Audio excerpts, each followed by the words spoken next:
ደቡብ አፍሪካ የአሜሪካን ማናለብኝነት እንዳትቀበል ተቃዋሚዎቿን እየወተወቷት ይገኛሉ። ከአሜሪካ የተባረሩት የደቡብ አፍሪካው አምባሳደር ኢብራሂም ረሱል ከሰሞኑ መነጋገሪያ ሆነው እንዳሉ መመልከት ይቻላል።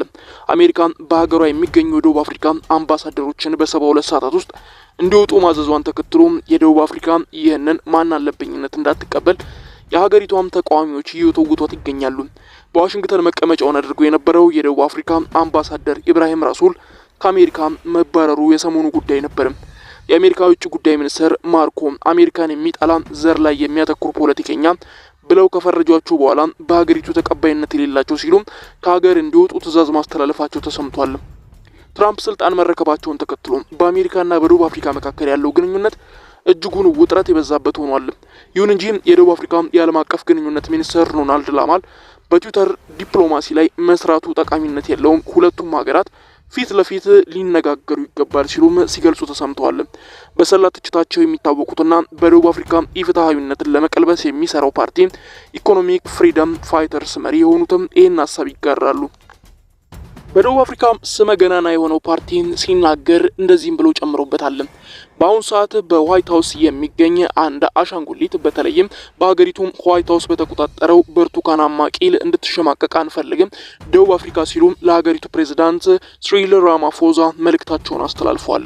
የፓን አፍሪካኒዝም ኮንግረስ ዋና ጸሐፊ አፓፖ የአሜሪካን ውሳኔ አውግዘው በደቡብ አፍሪካ ሉዓላዊነት ላይ የተፈጸመ ጥቃት እንደዚሁም በሀገሪቱ ፖሊሲ ላይ የአዛዥነት ሚና ለመጫወት የሚደረግ ሙከራ ሲሉ ተችተውታል።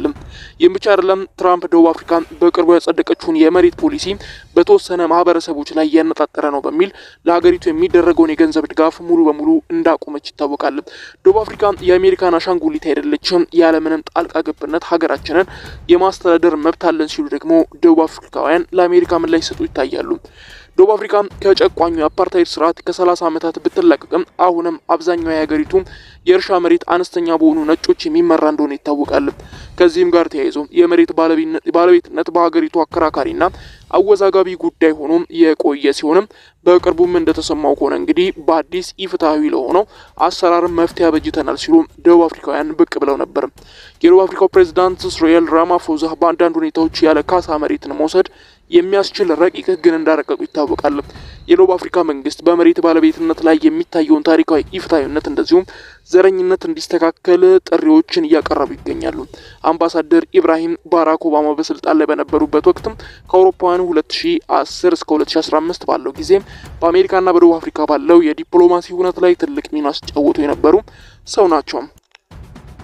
አምባሳደሩ ባላቸው ከዚህ ቀደም ባላቸው ትልልቅ ልምዶች ከዋሽንግተን ጋር ሰፋ ያለ ግንኙነት ያላቸው ሲሆን ይህንንም ተከትሎ በ2024 አምባሳደር ሆነው ድጋሚ እንዲሾሙ መደረጋቸው ይታወሳል። ምንም እንኳን አምባሳደሩ በዲፕሎማሲ ዘርፍ ተለቅ ያለ እውቀት ቢኖራቸውም ከትራምፕ ጋር ፊት ለፊት መገናኘትና መምከር ግን አልቻሉም። አምባሳደሩ ለፍልስጤም የመደገፍ ፖለቲካዊ ታሪክ ያላቸው ሰው ከመሆናቸው ጋር ተያይዞ አንጻሩ አሁንም የአሜሪካ አስተዳደር ሊጣጣሙ እንደማይችሉ ስማቸው ሲነሳና ክፍተት ሊፈጠር ይችላል ሲባል ሲሰጋ ቆይቷል።